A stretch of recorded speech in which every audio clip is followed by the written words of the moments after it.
في تحديث جديد نزل دلوقتي، وهو ان موديل سيدانس 2.5 بقى بيدعم لحد جوده فول اتش دي او 1080. يعني لو انت مستغرب فايوه من حقك تستغرب، لان لو انت مش عارف الموديل ده لما نزل كان اخره 720 بي بس، وكان جميل والله بشكل عام. يعني احنا جربناه هنا مع بعض وكان كويس. حتى كمان في موديلز ثانيه زي جوجل اومني فلاش، الموديل ده اصلا اخره 720 لحد ما كنا بنستخدمه مع بعض. ولكن دلوقتي سيدانس 2.5 الفول اتش دي بقى موجود على هيجزفيلد، وبالمناسبه هو موجود حصريا بس على هيجزفيلد دلوقتي، لان انا دورت ما لقيتش حد تاني بيسبورت ده يعني. وبالفعل هو التحديث الجديد ده عندهم اكسكلوسيف لحد يوم الاثنين. فالمهم احنا في الفيديو ده هنضحي بالكريدتس بتاعتنا، هنشوف ايه الحاجات اللي احنا ممكن نستفاد بيها بالتحديث الجديد اللي حصل. اولا هنقارن ما بين ال 2.0 الفول اتش دي وال 2.5 الفول اتش دي، لان الاثنين دلوقتي بيقدموا نفس الكواليتي ولكن في واحد احدث من الثاني. فهنشوف استهلاك الكريدتس هيبقى عامل ازاي والاختلافات اللي ما بينهم، وكمان هنجرب نجنريت حاجات تانية مش دول بس. ولكن دلوقتي خلينا نروح نشوف التحديث الجديد والاختلافات اللي موجوده فيه والكلام ده كله. وطبعا انا هسيب لكم رابط الموديل تحت في الوصف من هيجزفيلد، ممكن تدخلوا وتشوفوه.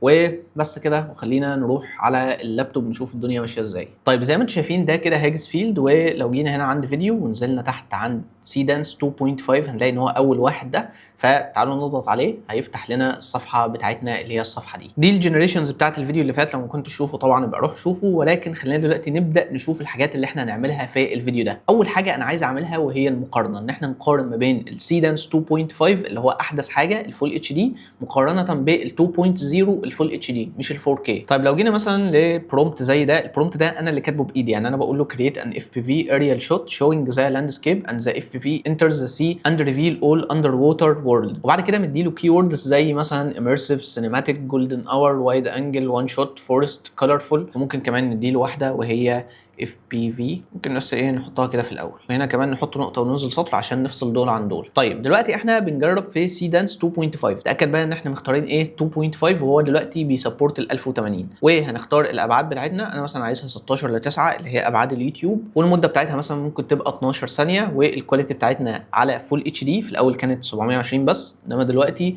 فول اتش دي الكواليتي. والبيت ريت طبعا هنتاكد ان هو على هاي عشان يطلع لنا فيديو بكواليتي عاليه. وبعد كده هنلاقي ان هو بيستهلك 108 كريدتس. اعمل ستور لل 108 دي في دماغك علشان احنا هنشوف دلوقتي الموديل الثاني بيستهلك كام. وتعالوا نضغط على جنريت. فاحنا كده بدانا نعمل جنريت لاول فيديو بالموديل الجديد اللي هو 2.5 فول اتش دي. تعالوا بقى نسويتش لل 2.0 تمام، ونغير ل 1080 وهنخلي المده بتاعتنا برده 12 ثانيه زي ما انتم شايفين كده. والاسبكت ريشيو بتاعنا 16 الى 9، والبيت ريت بتاعنا على هاي. هنلاقي ان هو بيستهلك 108 هم. اذا احنا هنا بنتكلم ان الكريدتس نفسها استهلاكها واحد. وتعالوا نضغط برضو على جنريت. ومن هنا احنا بقى بنبدا نقارن في حته ثانيه، وهي حته ان مين هيخلص اسرع. دلوقتي انا بدات ب 2.5 قبل، فممكن هو يخلص قبل وممكن يخلص بعد. هنا احنا هنشوف بس الفروقات، يعني مثلا لو بيتاخر دقيقتين 3 هنا في فرق، ولكن لو ثواني بس فالموضوع مش مستاهل قوي ان احنا نبص للفرق ما بين الاثنين. طب يا جماعه زي ما انتم شايفين هو دلوقتي طلع النتيجه بتاعت سيدانس 2.5 قبل. فدلوقتي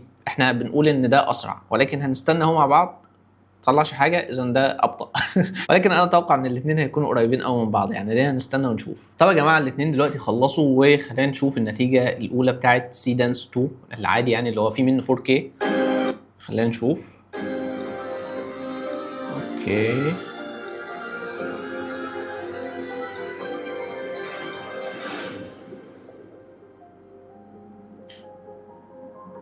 جميل ماشي حلو، بس مش هنعرف بقى نحكم غير لما نشوف التاني اللي هو بتاع 2.5. فخلينا نشغله.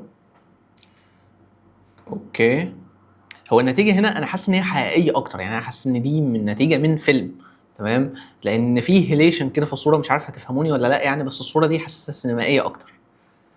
ولكن خلينا نشوف تاني. اوكي جميل.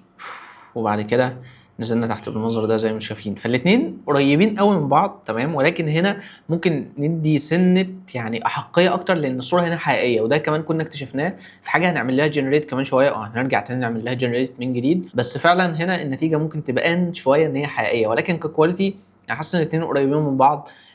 كاخطاء يعني ده يمكن ما فيهوش اكتر، انما الاولاني اللي هو ده كان فيه البتاع البرتقاني دي انا مش فاكر، انا مش عارف ايه هي، مش عارف هي ليه طايره فوق تمام، بس ده يمكن متزن اكتر او مش بيتهور مثلا. فده كده بالنسبه لاول برومت. تعالوا بقى نشوف تاني برومت معانا، وهو برومت بس لفايت سين ما بين اتنين. يعني فايت سين كده عادي جدا، شيك ما فيهوش اي حاجه يعني ما تقلقوش، ولكن البرومت نفسه كبير شويه وفيه شويه تفاصيل. فخلينا نعمل برضو تيست ونقارن ما بين الاثنين. فدلوقتي بنفس الاعدادات بتاعتنا 12 ثانيه مش مشكله، ونفس الابعاد 16 الى 9 وكواليتي فول اتش دي ولكن سيدانس 2.0. خلينا نجنريت بالمنظر ده، وخلينا بقى نغير الموديل على طول ونسيب كل حاجه زي ما هي 12 ثانيه 16 ل 9 1080 وبس. خلينا انيبل حتى هنا الصوت ونضغط على جنريت علشان نشوف مقارنه ما بين الاثنين هتبقى عامله ازاي. ممكن ناخد في الاعتبار هنا حاجه تافهه شويه، وهي ان انا عملت جنريت للفيديو بتاع سيدانس 2 بس الاول قبل سيدانس 2.5. طيب ليه بتقول حاجه زي كده؟ لان هو ممكن يبقى فيه ترتيب عندهم في السيرفر، ان مثلا الاول ده وصل قبل الثاني، فبالتالي هو بيبقى ليه الاحقيه مثلا ان هو يخلص الاول. ولكن هنشوف لو 2 طلع الاول اللي هو سيدانس 2، لو ده طلع الاول يعني فكده الاثنين تقريبا بياخدوا نفس المده. ولكن لو 2.5 طلع الاول فاذا هنا في انتصار ل 2.5 في حته ان هو بيطلع نتيجه اسرع. طيب هو سيدانس 2.5 طلع الاول، ولكن فرق بتاع 4 ثواني مثلا عن اللي تحته، فممكن نقول ان هم زي بعض تقريبا. فخلينا نشوف سيدانس 2.0 الاول الريزلت بتاعته عامله ازاي.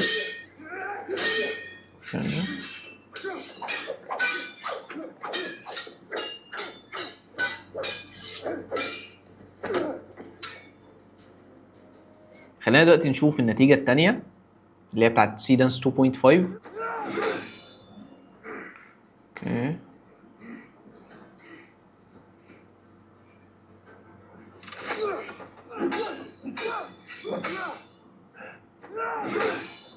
اوكي ماشي. هو يعني بس انا واخد بالي من حاجه دلوقتي، هو في توجه من الموديل الجديد ده ان هو يكون اكثر سينمائيه، تمام؟ يعني هي اللي طالعه تحت كويسه، بس اللي طالعه فوق سينمائيه اكتر، يعني في الاضاءه والتفاصيل وكده وحقيقيه اكتر. ولكن لو جينا بصينا لصحه المشهد ذات نفسه هنلاقي ان ده مثلا كان ماشي احسن، او كانت الكاتس فيه مثلا اسرع. بينما هنا احنا في مثلا سكه 8 ثواني مثلا او 7 ثواني باصين لبعض، ولكن بعد كده ايه اللي بيحصل؟ بيبعدوا. تمام، في كات حصلت حلوه دلوقتي، ايه، صدوا بعض. تمام، ودلوقتي اخر حاجه ان هم ضربوا بعض بالسيوف. السيف ده مجاله واسع والسيف ده التاني مجاله واسع، يعني هو فعلا في فرق ما بين الاثنين. ولكن الشاهد في الامر ان ده سينمائي اكتر. ولكن لو هنتكلم على الكواليتي يعني ك 1080 لا بصراحه هي هنا احسن بكتير. زي ما انتم شايفين الستيلز اللي انت ممكن تاخدها كسكرين شوتس او كده، لا دي بصراحه تحفه يعني. والسنان شايفين شكلها عامل ازاي والتفاصيل والكلام ده كله، فلا يعني هي كويسه. فزي ما انتم شايفين دي كده كانت النتيجه بتاعه المقارنه الثانيه. طيب في الخطوه دي بقى انا حابب ان انا اعمل حاجه، حابب ان انا ارجع لجنريشن قبل كده، وهي الجنريشن دي، لان الجنريشن دي عجبتني قوي. يعني بصراحه انا عجبني الفيديو اللي انا كنت قاعد شغال فيه مبين وشي بشكل كويس. فهعمل ريجنريت تاني اشوف الكواليتي هتبقى عامله ازاي، لان الكواليتي هنا هي كويسه بس في شويه ارتفاكتس. فخلينا ناخد بقى الريزلت دي نضغط كده عليها بحيث ان كل حاجه تتحط زي ما هي وتترص زي ما هي، ونضغط على جنريت علشان نشوف النتيجه اللي هتطلع معانا هتبقى عامله ازاي. لو هنتكلم لحد دلوقتي على النتائج اللي طلعت، فسيدانس 2.5 هو الاكثر يعني قابليه ان انت تعمل بيه افلام. مثلا لو انت عايز تعمل فيلم قصير فيه شخصيات في كواليتي كويسه، الفيلم ده فعلا يبقى بكواليتي كويسه محترمه، فبصراحه لا لحد دلوقتي 2.5 سواء كان ال 720 او ال 1080 اللي هو احسن طبعا يعني في الكواليتي زي ما انتم شايفين، لا مطلع الاضاءه كويسه، الصوره نفسها كويسه، الصوره نفسها سينمائيه، مش هتلاقيها زي سيدانس 2.0 اللي هو ال 4K، لان ال 4K طبعا هو كشاربنس هو اكتر، ولكن كسينمائيه وان الفوتج دي تحس ان هي متصوره بكاميرا سينما كده كده سيدانس 2.5 يكسب. طب هو دلوقتي خلص والمره دي طول شويه، طول شويتين يمكن مثلا قعد سكه 8 9 دقائق. فخلينا نشوف مع بعض.